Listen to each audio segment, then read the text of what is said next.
सुते ख़्वाब लधूं पसा पूरा थिया। दोस्तों हींअर इन महफ़िल जो टियों कलाम ॿुधंदासीं जंहिंजा शाइर आहिनि साहिब ॾिनो रहमतुल्लाह अलैह। वाह जी शाइरी आहे दोस्तो। उमर बारवी जो वाक़ियो आहे, तव्हां ज़रूरु ॿुधिजो। इन कलाम जे लाइ असांखे फरमाइश कई आहे असांजे पीरी प्यारे दोस्त शाइर शमन अली मलिक गौसपुर कंदकोट खां, असांजे पीरी प्यारे दोस्त शाइर अली अकबर सोलंकी मीरपुर माथेले खां।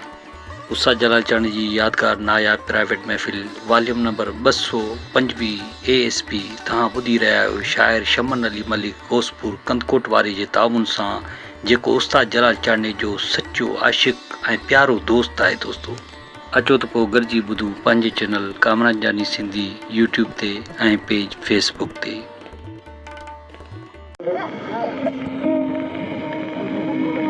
उमर बादशाह जन मारवी खे क़ैद करे वञी विहारियो। उमर बादशाह रात जो माला ते चढ़े अचे ॾिसे त मारवी उथियो ऐं वेठी आहे।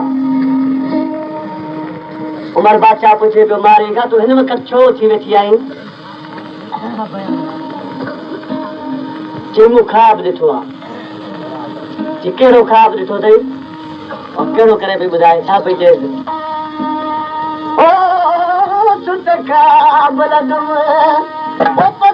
पूरा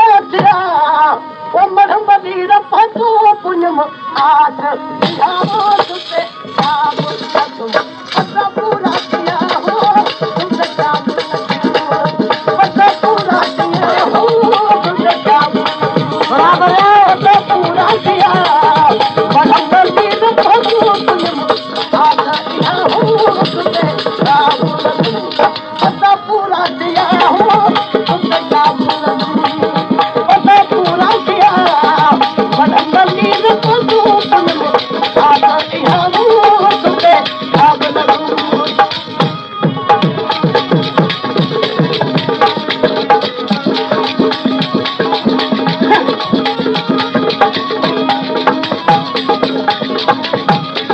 पेशकेश कामरान जानी सिंधी।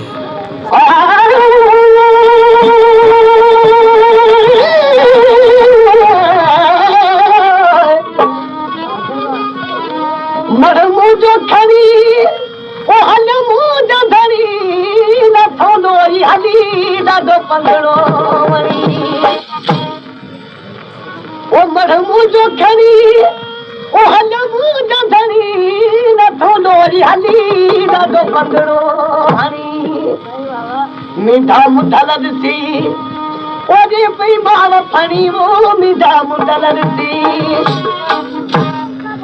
ओजे पई माव फणी ओ हिकिड़नि मूं पे ॾिठो ॻारूं न पियावो सुते शाम असां पूरा थिया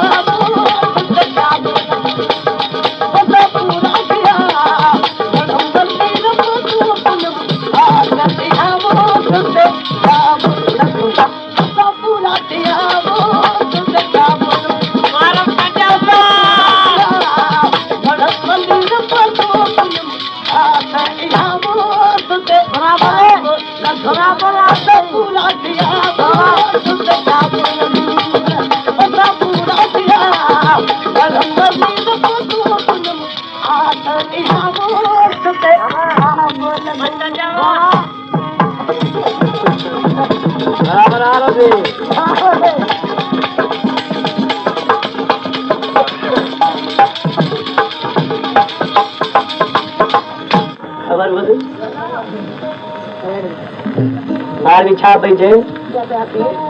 आख़िर को इंसान मरी थो वञे, हुनजो धन न आहे त हुनखे अमानत करे रखिबो आहे।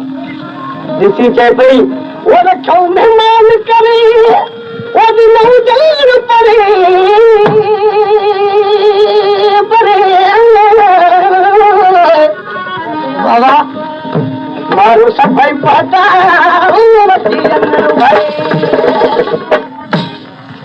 वो रखो महिमान करे वो बि नहू ॼाण परे माण्हू सभई पता अची अंगण भरे। घणियूं ॻाल्हियूं मुंहिंजूं वो दुख दी नज़रे हो, घणियूं ॻाल्हियूं मुंहिंजूं वो दुख दी नज़रे वो हिकिड़नि मूं ते ॾिठो ॿिया ॾिसनि पिया असां पूरा थिया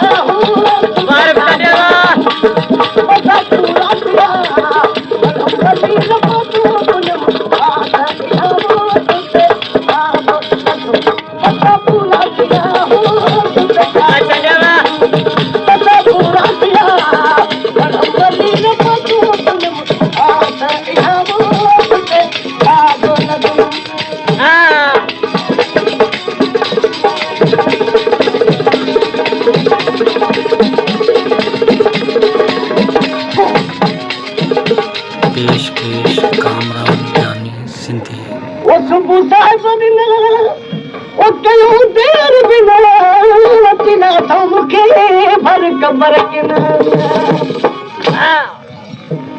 वो सुबह सात बजे वो कयूं देर बिना अचना चौमुके भर कबर के ना अयो फाते संदम वो सब तेरा जरुना वो करो फाते संदम सब तेरा जरुना हिकड़न सामी में न छोजन त्रिजा थे गया वो